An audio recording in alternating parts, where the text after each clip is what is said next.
باتراکوف که تصویرش رو دیدیم که فقط 20 سال باتراکوف سن داره. عضو باشگاه لوکوموتیو مسکو هست و بازی هم نیمه اولش شروع شد و بازیکنان قرمزپوش روسیه توپو در اختیار دارند. سعید عزت‌اللهی آماده است تا اونجا روی توپ تاثیر مثبت بذاره. نعمتی پرتاب رو به عقب. نورافکن یه بازیکن رو دریبل زد، خوبم میکنه انجام داد. ارسالش هم خوبه اونجا نورافکن و زاویه سری که ابرقویی میتونست به گل تبدیل کنه و نشد و توپ رفته بیرون. کورنر به سود ایران هست. دیدن علی نعمتی توپو بندازه، از سمت چپ رفته به سمت راست تا پرتاب بلند رو داشته باشه و دورخیزم به خاطر تابلوهای تبلیغاتی نتونسته خیلی انجام بده. علی نعمتی پرتاب بلند روی تیر یک فرستاد، ضربه سر اول بازیکنان ایران نزدیک بود توپ به گل تبدیل بشه. با هم دیگه می‌بینیم صحنه آهسته خوب اینگونه توپ روی تیر 2 اومد اما نتونست حسین زاده کارو تموم بکنه.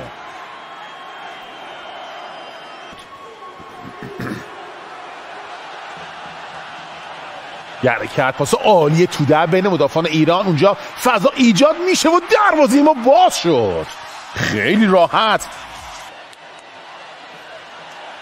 با هم دیگه ببینیم از میانه میدان چه پاسی و از پشت ابرقویی در رفتن. شجاع جا مونده، علی بیرانوند نتونست بگیره و دروازه ما بدین شکل باز شد. روسیه 1 ایران 0. یه پاس بسیار خوبی که به وروبیف داده میشه و او هم موفق شد دروازه ایران رو بدین شکل باز بکنه. خیلی خوب ضربه‌اش رو زد. گل اول مسابقه رو که توپ وارد دروازه بیرانوند شد.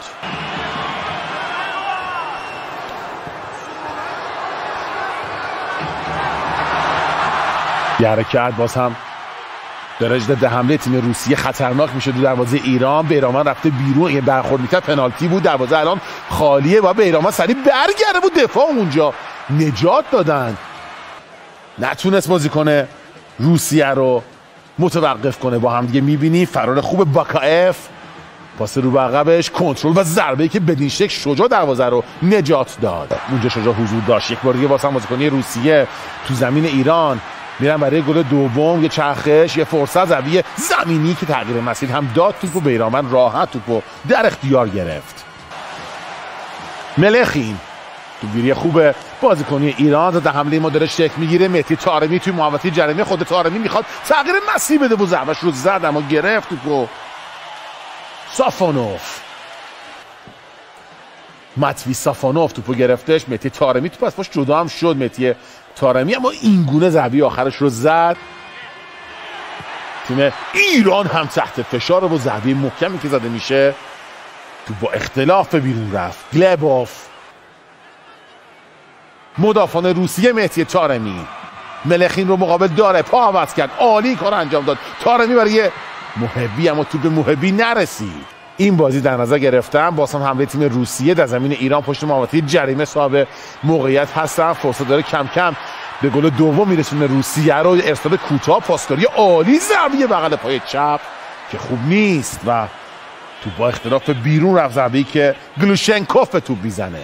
روسیه و یه مثلث رو خیلی خوب تشکیل دادند تو محوطه جریمه ما.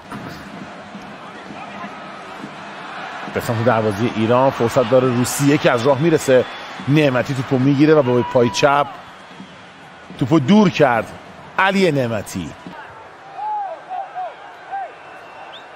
جهانبخش و قربانی بازیکنایی هستن که همراه با علیپور روی نیمکت داری. فرصت دوباره ایران توی دروازه.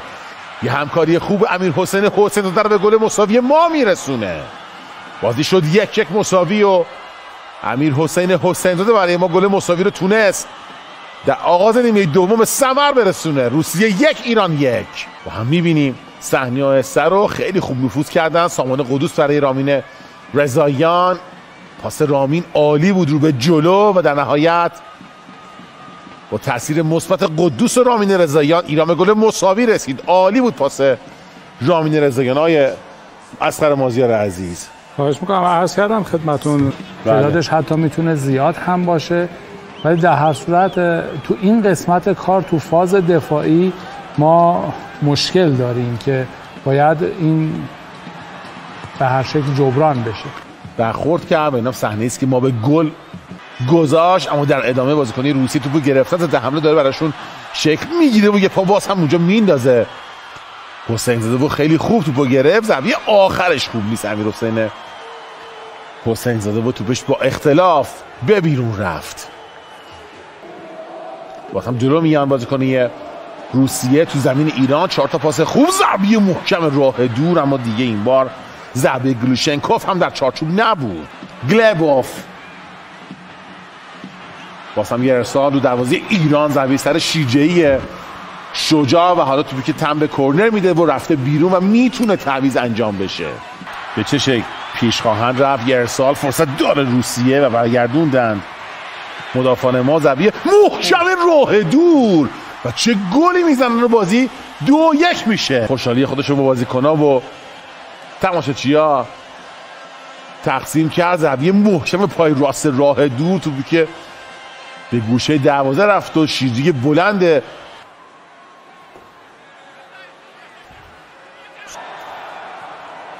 در زمین روسیه. استارت سریع مهدی طارمی، جهانبخش هم دخالت میکنه و بازیکنی روسیه توپ از دست بالاخره میدن. محمد قربانی هم اونجا ورود کرد، حالا تو به جهانبخش رسیده، سربالا میبینه خود جهانبخش، یه پاس کوتاه و زمینی، فرصت داره ایران و توپی که رفت بیرون و کرنر به دست میاد.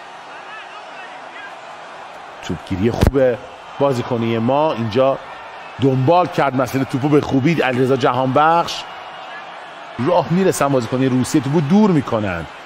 یه کنترل، ضربه پرقدرت راه دور اما در چارچوب نیست و توپ با اختلاف بیرون رفت و ضربه اسماعیلی فر، ضربه دروازه برای روسیه به همراه داشت. کنترل میکنه دانیل اسماعیلی فر و ضربهش رو بدین شکل. یه پاس رو به جلوی عالی، فرصت داره ایران، پرچم بالاست و آفساید کسرا طاهری گرفته میشد.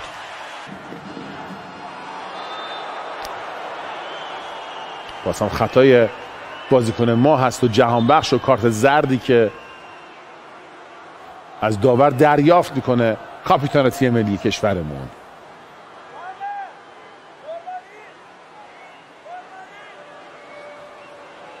با هم دیگه میبینیم صحنه آهسته رو، برخورد جهانبخش خیلی بالا برد پاشو.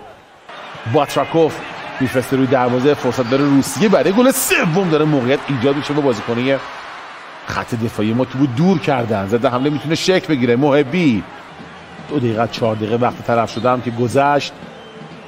آخرین تلاش ملی پوشای ما برای رسیدن به گل مساوی تو این لحظات. یه ارسال بلند به روی دروازه، فرصت داره ایجاد میشه و ضربه سری که زده شد تو چارچوب نیست و شجاع برمیگرده. تو آبان هم که یه تورنمنت 4 جانبه باز هم در امارات برگزار میشه و فیفا دی آبان ما با 4 دقیقه وقت طرف شدم تمومه و دیگه باید تموم شده بدونیم بازی ایران روسیه رو. 2-1 به نفع روسیه.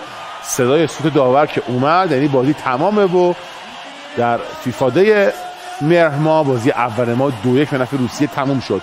یه فاصله بگیریم، به استودیو بیایم و با آقای مازیار صحبت پایانی رو تقدیم شما بکنیم. وقتتون بخیر باشه.